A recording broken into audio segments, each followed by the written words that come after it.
Selamat pagi, siang, sore, atau malam. Saya Diva dari kelas 9A. Hari ini saya akan menjelaskan tentang dinamika perwujudan Pancasila sebagai dasar negara dan pandangan hidup bangsa. Penerapan Pancasila dari masa ke masa. Yang pertama ada masa awal kemerdekaan tahun 1945 sampai 1959. Pertama ada pemberontakan Partai Komunis Indonesia atau PKI di Madiun pada tanggal 18 September 1948 yang dipimpin oleh Musso dengan tujuan utama mendirikan negara Soviet Indonesia yang berideologi komunis, menggantikan Pancasila dengan paham komunis yang akhirnya dapat digagalkan. Kedua, ada pemberontakan Darul Islam atau Tentara Islam Indonesia yang dipimpin oleh Sekar Maji Marijan Kartosoewirjo, ditandai dengan Negara Islam Indonesia atau NII oleh Kartosoewirjo pada tanggal 7 Agustus 1949. Tujuan utamanya menggantikan Pancasila sebagai dasar negara dengan syariat Islam bertentangan dengan ajaran Islam. Kartosoewirjo bersama para pengikutnya ditangkap pada tanggal 4 Juni 1962. Yang ketiga, ada pemberontakan Republik Maluku Selatan atau RMS. RMS merupakan sebuah gerakan separatisme yang dipimpin oleh Christian Robert Sumokil dengan tujuan membentuk negara sendiri yang didirikan pada 25 April 1950 dengan pulau terbesarnya ada di Seram, Ambon, dan Buru. Ambon dikalahkan pada November 1950. Konflik di Seram berlanjut sampai Desember 1963. Yang keempat, ada Pemerintah Revolusioner Republik Indonesia atau PRRI atau Perjuangan Rakyat Semesta atau Permesta, dipimpin oleh Syarifuddin Prawiranegara dan Vence Sumual pada tahun 1957 sampai 1958 di Sumatera dan Sulawesi. Dipimpin oleh Presiden Soekarno, merupakan bentuk koreksi untuk pemerintahan pusat dan timbulan inisiatif dalam upaya memperbaiki pemerintahan di Indonesia. Yang kelima ada APRA atau Angkatan Perang Ratu Adil, didirikan oleh Kapten Kenil Raymond Westerling atau Ratu Adil pada tanggal 15 Januari 1949, berusaha mempertahankan negara federasi yang dibentuk Belanda untuk melawan NKRI.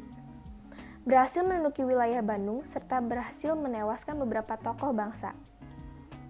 Yang keenam, ada perubahan bentuk negara dari Republik Indonesia Serikat menjadi Negara Kesatuan Republik Indonesia. Sedangkan konstitusi yang berlaku adalah Undang-Undang Dasar Sementara 1950. Pemilu pertama ada pada tahun 1955 yang menimbulkan krisis politik, ekonomi, dan keamanan. Pemerintah mengeluarkan dekret presiden pada 1959 dan dibentuk MPRS dan DPHS, lebih diarahkan seperti ideologi liberal. Masa Orde Lama tahun 1959 sampai 1966 dikenal sebagai periode demokrasi terpimpin. Pemimpin negara saat itu adalah Presiden Soekarno, mengeluarkan dekret presiden pada tanggal 5 Juli 1959. Penyimpangan terhadap Pancasila dan UUD NRI tahun 1945. Yang pertama, Presiden Soekarno ditetapkan sebagai presiden seumur hidup berdasarkan TAP MPRS nomor 20 1963 yang menyebabkan kekuasaan presiden semakin besar dan tidak terbatas. Presiden mengeluarkan penetapan Presiden nomor 3 tahun 1960 tanggal 5 Maret yang memubarkan DPR hasil pemilu 1955.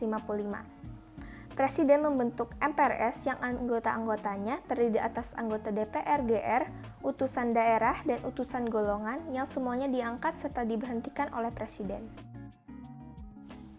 Masa Orde Baru di bawah pimpinan Presiden Soekarno, pemberontakan PKI berakibat dibubarkannya PKI dengan seluruh organisasi di bawah naungannya. Dibatasinya kebebasan pers dan kebebasan berpendapat.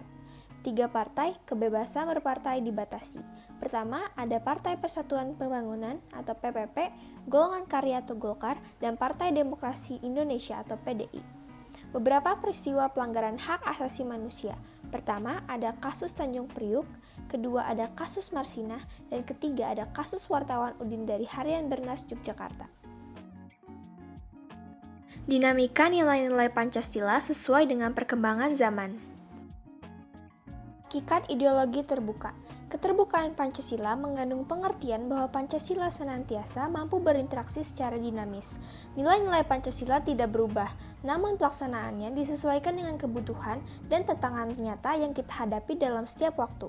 Hal ini dimaksudkan untuk menegaskan bahwa ideologi Pancasila bersifat aktual, dinamis, antisipatif, serta senantiasa mampu menyesuaikan diri dengan perkembangan zaman, ilmu pengetahuan, teknologi, serta dinamika perkembangan aspirasi masyarakat. Menurut Frans Magnus Suseno, dalam arti luas, ideologi sebagai segala kelompok cita-cita, nilai-nilai dasar, dan keyakinan-keyakinan yang dijunjung tinggi sebagai pedoman normatif.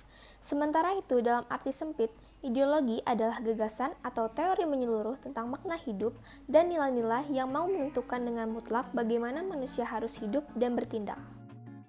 Perbedaan ideologi terbuka dan ideologi tertutup. Ideologi terbuka, nilai dan cita-cita sudah hidup dalam masyarakat, hasil musyawarah dan konsensus rakyatnya, milik seluruh rakyat sekaligus menjiwai ke dalam kepribadian masyarakat. Isinya tidak operasional kecuali diwujudkan dalam konstitusi, dinamis dan reformis, mengikuti perkembangan zaman. Ideologi tertutup, bukan dari cita-cita yang hidup di masyarakat, nilai dan cita-cita sekelompok orang yang mendasari nilai dan tujuan kelompoknya. Loyalitas ideologi, kaku dan hanya hegemoni beberapa kelompok. Ketaatan mutlak kadang menggunakan kekuatan dan kekuasaan. Statis dan rigid, tidak mengikuti perkembangan zaman. Kedudukan Pancasila sebagai ideologi terbuka Pancasila, stabilitas nasional yang dinamis, larangan untuk memasukkan pemikiran-pemikiran yang mengandung nilai-nilai ideologi Marxisme, Leninisme, dan komunisme, mencegah berkembangnya paham liberal, larangan terhadap pandangan ekstrim yang menggelisahkan kehidupan masyarakat, dan penciptaan norma yang harus melalui kesepakatan. Terbukaan ideologi Pancasila mengandung nilai-nilai sebagai berikut. Pertama, ada nilai dasar. Hakikat kelima Pancasila bersifat universal, tetap, dan melekat.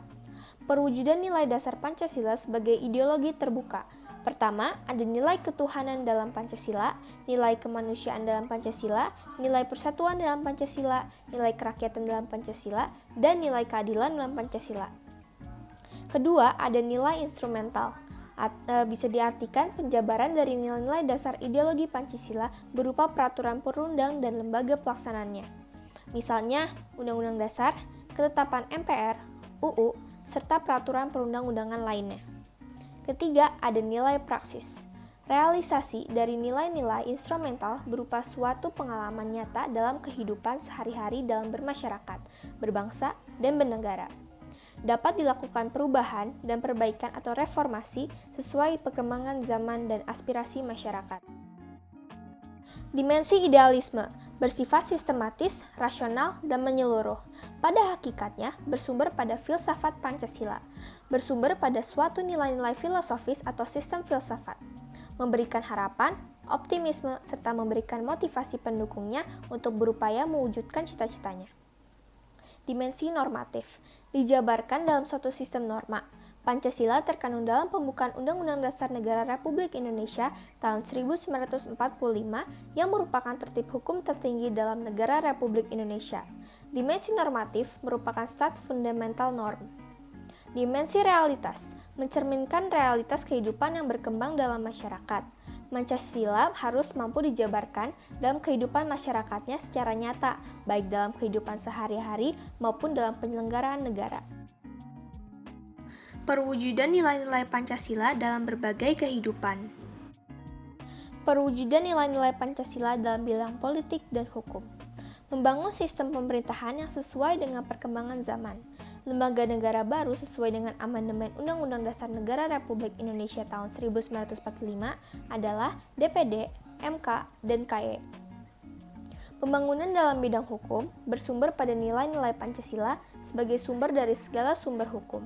Tidak boleh bertentangan dengan nilai-nilai Pancasila yang dapat disusun berdasarkan norma sosial yang berlaku dalam masyarakat Indonesia maupun dari luar, namun tetap sesuai dengan nilai-nilai Pancasila. Perwujudan nilai-nilai Pancasila dalam bidang ekonomi.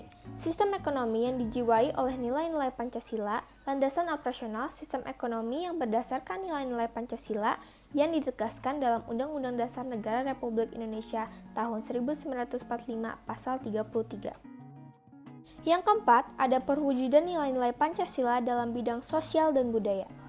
Tujuannya pembangunan nasional adalah terwujudnya masyarakat adil dan makmur berdasarkan Pancasila, terus dikembangkan agar lebih modern, bukan westernisasi, tetapi sebagai proses perubahan menuju ke arah kemajuan. Kelima, ada perwujudan nilai-nilai Pancasila dalam bidang pertahanan dan keamanan. Pembelaan negara merupakan hak dan kewajiban setiap warga negara. Setiap warga negara berhak dan wajib ikut serta dalam usaha pertahanan dan keamanan negara. Perlunya partisipasi seluruh rakyat dalam upaya bela negara serta usaha pertahanan dan keamanan rakyat. Sekian dari saya, terima kasih, semoga bermanfaat.